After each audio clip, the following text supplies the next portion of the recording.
Hello students, welcome again to my channel. Class 11th chemistry का second chapter हम लोग पढ़ रहे हैं, स्ट्रक्चर ऑफ एटम, जिसमें हमने कैथोड रेज के बारे में समझा, उनके प्रॉपर्टीज़ के बारे में समझा और उन कैथोड रेज से इलेक्ट्रॉन का डिस्कवरी कैसे हुआ इसके बारे में समझा। आज के इस वीडियो में हम लोग समझेंगे कैनल रेज या एनोड रेज क्या होते हैं, उनके क्या क्या प्रॉपर्टीज़ हैं, कैसे पता लगाया गया उनके प्रॉपर्टीज़ के बारे में, और साथ में उन एनोड रेज से प्रोटॉन का डिस्कवरी कैसे हुआ इस बारे में समझेंगे। तो चलिए पढ़ाई स्टार्ट करते हैं और सारे बातों को समझते हैं। तो एक साइंटिस्ट थे जिनका नाम था ई गोल्डस्टीन।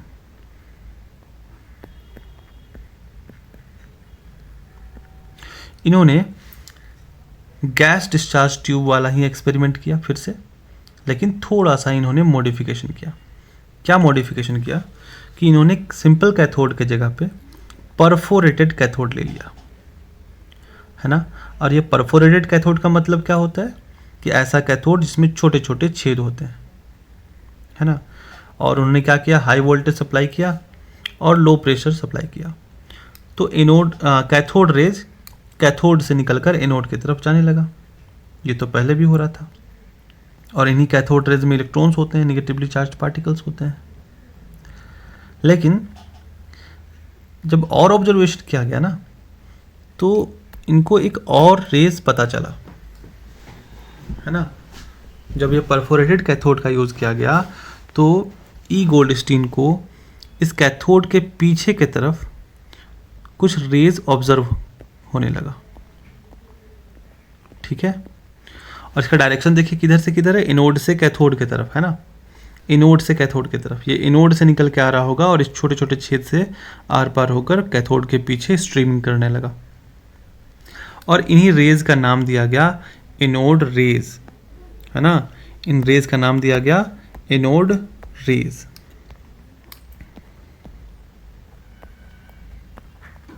या इन्हीं को कहा जाता है कैनल रेज, कैनल रेज, ठीक है।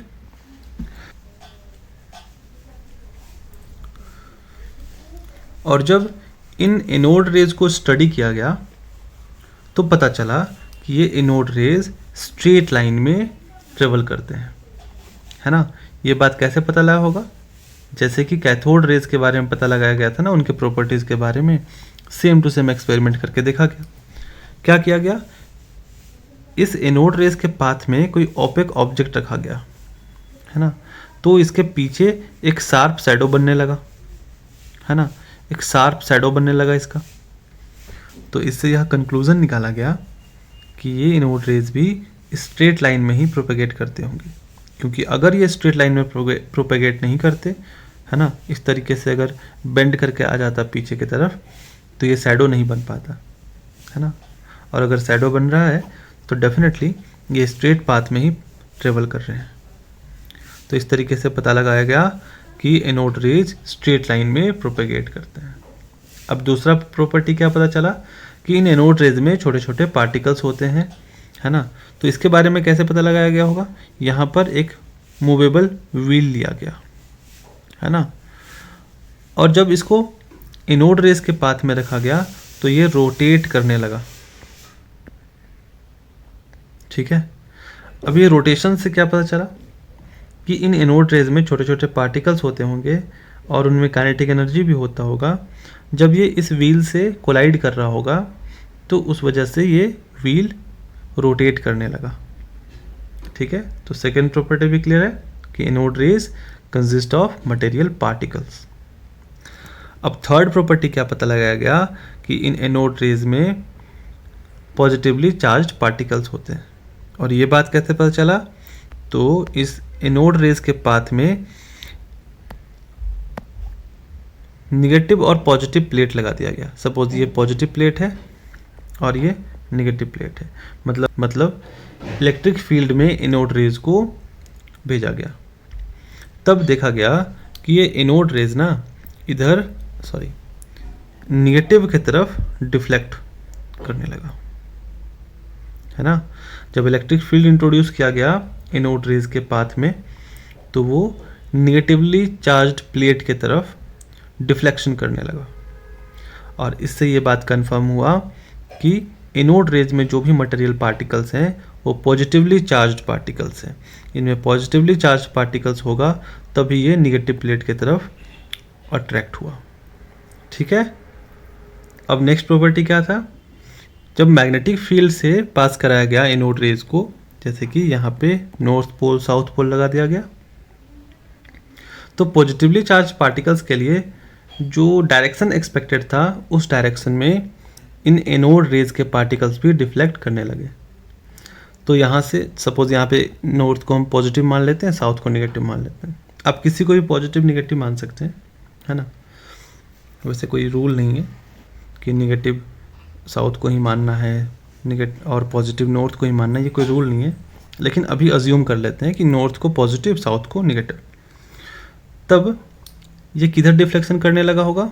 ये साउथ पोल की तरफ डिफ्लेक्ट करने लगा होगा, क्योंकि साउथ में अभी क्या माना है मैंने?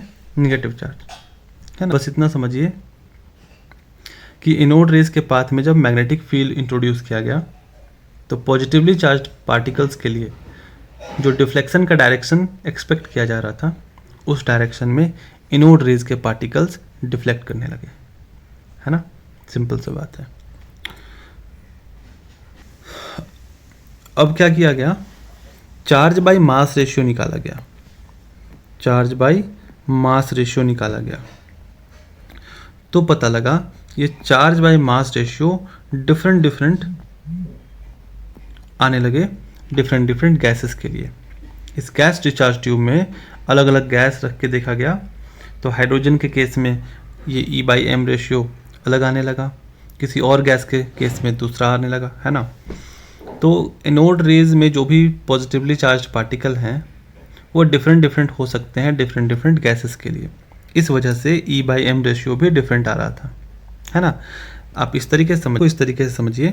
सपोज आपके पास हाइड्रोजन गैस है तो उसका आयन कैसे बनेगा? H+।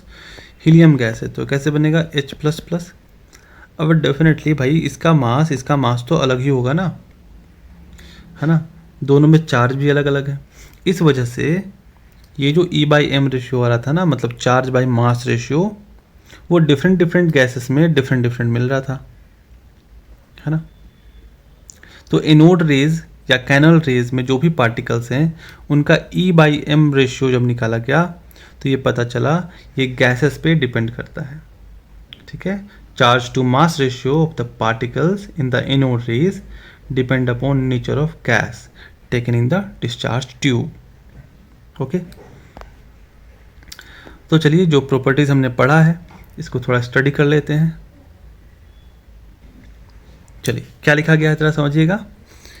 E. Goldstein in 1886 discovered the existence of a new type of rays in discharge tube, है ना। E. Goldstein ने 1886 में गैस डिस्चार्ज ट्यूब में एक नए तरह का रेज को ऑब्जर्व किया। He used a perforated cathode in the discharge tube. Discharge tube में उन्होंने क्या किया? परफोरेटेड कैथोड ले लिया। On passing the electric discharge मतलब समझिए इलेक्ट्रिक करंट, है ना, एट लो प्रेशर, मतलब हाई वोल्टेज और लो प्रेशर दिया गया। He observed a new type of rays streaming behind the cathode. तो नया तरह का रेज उनको मिला जो कैथोड के पीछे के तरफ स्ट्रीमिंग कर रहा था।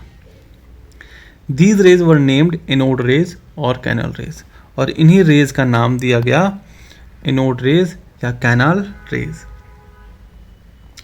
Further investigations on these rays showed that they consist positively charged particles, है ना। जब उन कैनल रेज को स्टडी किया गया, है ना, इन्वेस्टिगेशन किया गया तो पता चला कि उन एनोड रेज में पॉजिटिवली चार्ज पार्टिकल्स होते हैं, है ना। ठीक है, अब चलिए समझते हैं प्रॉपर्टीज ऑफ एनोड रेज, है ना। पहला प्रॉपर्टी क्या है? Anode rays travel in a straight line. Anode rays straight line में ट्रेवल करते हैं। Anode rays consist of material particles. Anode rays में छोटे छोटे पार्टिकल्स होते हैं। Anode rays deflected by electric field towards negatively charge plate. Electric field में anode rays में जो भी पार्टिकल्स थे वो निगेटिवली चार्ज प्लेट की तरफ डिफ्लेक्ट कर रहे थे। This indicates that they are positively charged. और इससे यह इंडिकेशन मिला कि एनोड रेज में जो पार्टिकल्स हैं वो पॉजिटिवली चार्ज्ड पार्टिकल्स हैं, है ना। When a magnetic field is applied in the direction perpendicular to the path of anode rays, anode rays के पाथ में परपेंडिकुलरली क्या किया गया, मैग्नेटिक फील्ड इंट्रोड्यूस किया गया। They get deflected in the direction expected for positively charge particles, है ना। तो पॉजिटिवली चार्ज पार्टिकल्स का जो भी डिफ्लेक्शन का डायरेक्शन एक्सपेक्ट किया जा रहा था उस डायरेक्शन में एनोड रेज के पार्टिकल्स डिफ्लेक्ट करने लगे। This further indicates that they are positively charged. तो इससे कंफर्मेशन मिला कि एनोड रेज के पार्टिकल्स पॉजिटिवली चार्ज होते हैं, है ना।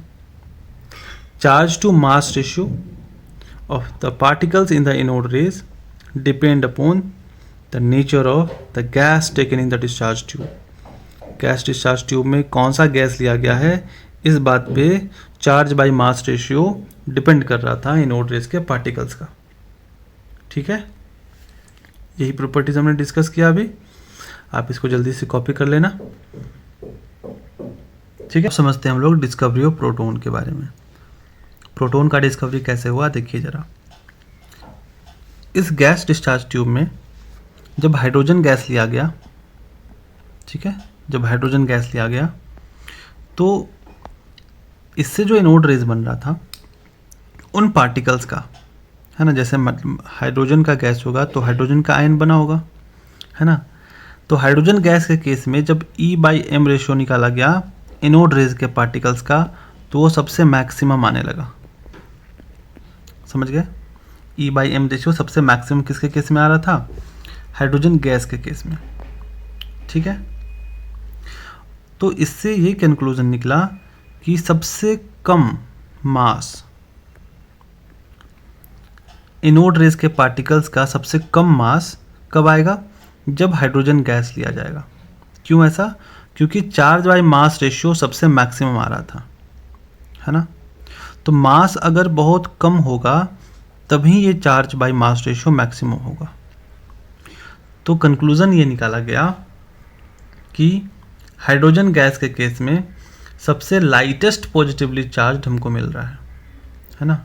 इससे क्या इंडिकेशन मिला, this indicates that positive ions formed from hydrogen gas are lightest.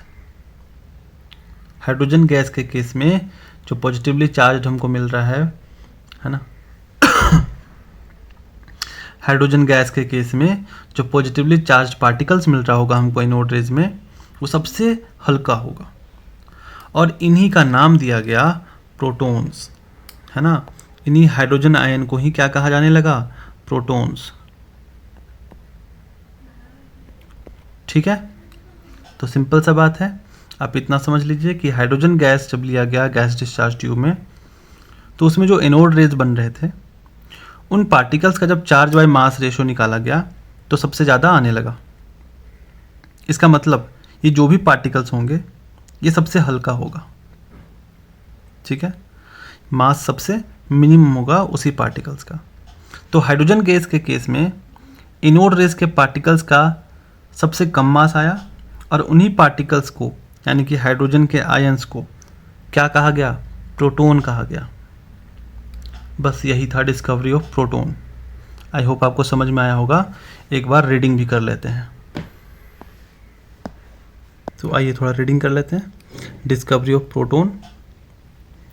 It was observed that E/m ratio of particles in the anode rays, anode rays में जो पार्टिकल्स थे उनके E/m रेशियो को ऑब्जर्व किया गया। Was maximum when hydrogen gas was taken, यानी ये E/m ratio सबसे मैक्सिमम आ रहा था जब हाइड्रोजन गैस लिया गया था गैस डिस्चार्ज ट्यूब में, ठीक है। This indicates that positive ions formed from hydrogen are lightest, मतलब कि हाइड्रोजन से जो पार्टिकल्स बन रहा था ना एनोड रेज का वो सबसे हल्का है, ये बात पता चला, क्योंकि E/m रेशियो सबसे मैक्सिमम है, मतलब मास बहुत कम होगा तभी ये रेशियो सबसे मैक्सिमम आया है। ठीक है। These lightest positively charge particles were named proton, और इन्हीं लाइटेस्ट पॉजिटिवली चार्ज को ही प्रोटोन नाम दिया गया। ठीक है। तो ई गोल्डस्टीन ने इसका नाम कर दिया प्रोटोन। ठीक है। और ई गोल्डस्टीन को ही प्रोटोन के डिस्कवरी का क्रेडिट जाता है। अब आगे समझिए, थोड़ा सा यहाँ पे मैंने कुछ लिखा है, इसको समझते हैं। देखिए, जो पार्टिकल्स थे, पार्टिकल्स ऑफ एनोड रेज, इनके पार्टिकल्स का चार्ज बाई मास रेशो निकाला गया। ठीक है। ये चार्ज बाई मास रेशो निकाला गया, कितना आ गया 9.58 इंटू 10⁴। ये चार्ज बाई मास निकल गया है। कैसे निकाला गया इसके बारे में अभी सोचना छोड़ दीजिए। ठीक है। एक बहुत वास्ट प्रोसेस होता है ना। आपको बस याद रखना है कि एनोड रेज के पार्टिकल्स का चार्ज बाई मास रेशो कितना आया था, 9.58 इंटू 10⁴। और साथ में उन पार्टिकल्स का चार्ज भी निकाला गया। एनोड रेज के पार्टिकल्स में कितना चार्ज होता है, जब फाइंड किया गया तो पता लगा 1.6 इंटू 10⁻⁻19 कूलम। ठीक है। अब एक बात गौर करने वाला है, देखो इलेक्ट्रॉन्स का भी चार्ज इतना ही आ रहा था ना, मतलब ये हुआ कि प्रोटॉन और इलेक्ट्रॉन में चार्ज सेम होते हैं बट नेचर अपोजिट होता है। इस वजह से इलेक्ट्रॉन के केस में क्या करते हैं, यहाँ पे बस नेगेटिव ले लेते हैं, एंड प्रोटॉन के केस में क्या करेंगे, पॉजिटिव ले लेंगे, है ना, बस उसके नेचर को डिस्टिंग्विश करने के लिए। ठीक है। ये दो वैल्यूज़ हमको मिल गया।